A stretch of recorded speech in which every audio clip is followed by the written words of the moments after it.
Recently मैंने एक video upload किया था राइमस द क्रिएटर के ऊपर। अगर आप लोगों ने नहीं देखा तो जाके आप देख सकते हो।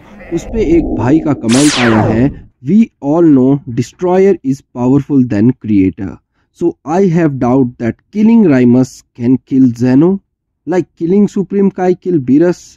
तो इस बात ने ना मेरे अंदर के कीड़ों को जगा दिया भाई। मेरे अंदर चुल मच गई ये जानने के लिए कि क्या सच में ज़ेनो राइमस के मरने पे मर जाएगा जैसे सुप्रीम काई के मरने पे बीरस मर जाता है। तो आज की इस वीडियो में इसी चीज़ के बारे में जानने वाले हैं। अगर चैनल पे नए हो वीडियो को लाइक, चैनल को सब्सक्राइब कर दो। हेलो फ्रेंड्स, ओम शंकर महादेव, कैसे हो आप लोग? वेलकम टू डिजिटल सनातन।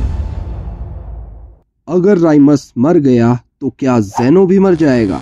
कई स्टोरीज में क्रिएटर जैसे राइमस फाउंडेशनल बीइंग्स होते हैं जिनसे पूरा यूनिवर्स चल रहा होता है।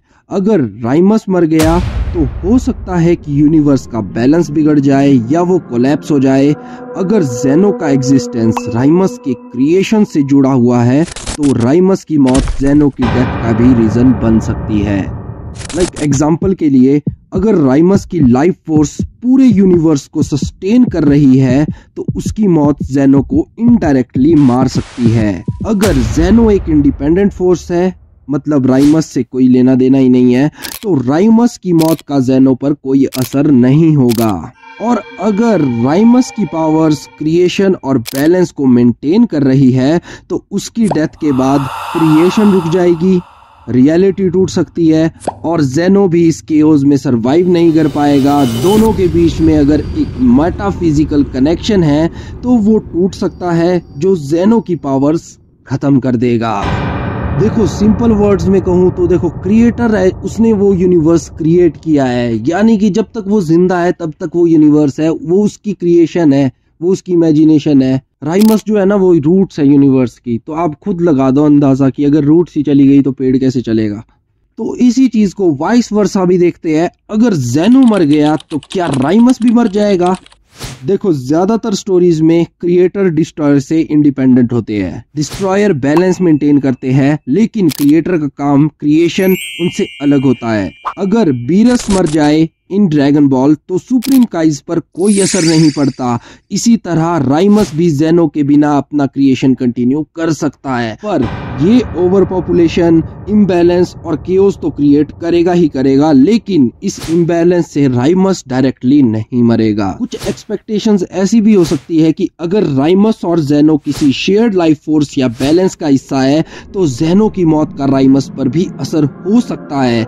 देखो, अगर ज़ेनो का डिस्ट्रक्शन राइमस के क्रिएशन का बैलेंस बनाता है तो ज़ेनो के बिना राइमस की पावर ओवर एक्सटेंड हो सकती है और वो इससे खुद को भी हार्म कर सकता है या खुद भी डैमेज हो सकता है।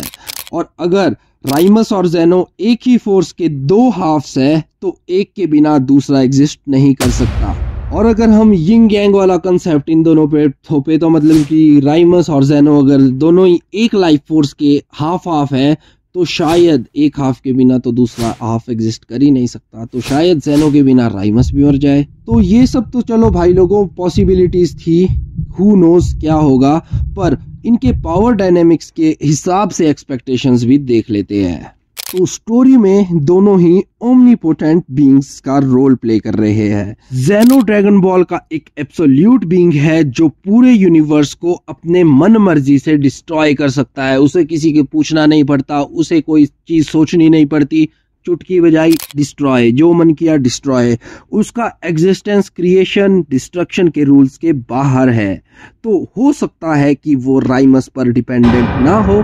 और दूसरी तरफ अगर हम राइमस का रोल देखें, राइमस एक फाउंडेशनल क्रिएटर है तो उसकी डेथ से यूनिवर्स में रिपल इफेक्ट हो सकता है जो ज़ेनो को भी इनडायरेक्टली इफेक्ट करेगा। तो इस रिपल इफेक्ट में क्या क्या हो सकता है? फर्स्ट तो भाई एग्जिस्टेंस ही खत्म हो जाए। अगर राइमस का क्रिएशन ज़ेनो की एग्जिस्टेंस को सस्टेन कर रहा है लाइक इट्स लाइफ एनर्जी, तो राइमस के बिना ज़ेनो खत्म हो सकता है। और दूसरा इफेक्ट जो राइमस की डेथ के बाद होगा वो होगा बैलेंस ब्रेक होना। अगर राइमस के बिना यूनिवर्स का बैलेंस टूट जाए तो ज़ेनो अपनी डिस्ट्रक्टिव पावर्स लूज कर सकता है या सेल्फ डिस्ट्रक्ट हो सकता है। देखो मैंने जितना भी सब कुछ अभी तक एक्सप्लेन किया ना, ये सब कुछ यूनिवर्स के लॉज पे डिपेंडेंट है। देखो जैसे कुछ स्टोरी, जैसे हमारी ये ड्रैगन बॉल है, इसमें जैसे लिंक्ड लाइफ फोर्सेस का कंसेप्ट है, जैसे कि सुप्रीम काई और डिस्ट्रॉयर। और दूसरी तरफ जैसे हम मार्वल कॉमिक्स को देखें तो उनमें क्रिएटर और डिस्ट्रॉयर इंडिपेंडेंट होते हैं। क्रिएटर अपना मनमर्जी कर रहा है, डिस्ट्रॉयर अपनी मनमर्जी कर रहा है, उनको एक दूसरे से कोई लेना देना नहीं है। एक मरता है दूसरा कुछ नहीं होगा, दूसरा मरता है पहले को कुछ नहीं होगा। तो देखो अगर राइमस और जेनो एक बैलेंस का हिस्सा है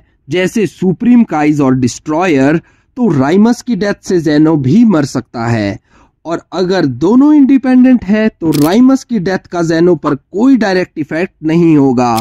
और अगर जेनो की डिस्ट्रक्शन पावर राइमस के क्रिएशन से लिंक्ड है तो राइमस के बिना जेनो वीक या खत्म हो सकता है। तो आप ये बताओ कि कौन ज्यादा पावरफुल, राइमस या जेनो? तो वीडियो अच्छी लगी हो वीडियो को लाइक, चैनल को सब्सक्राइब कर दो। मिलते हैं नेक्स्ट वीडियो में, तब तक के लिए बम शंकर महादेव।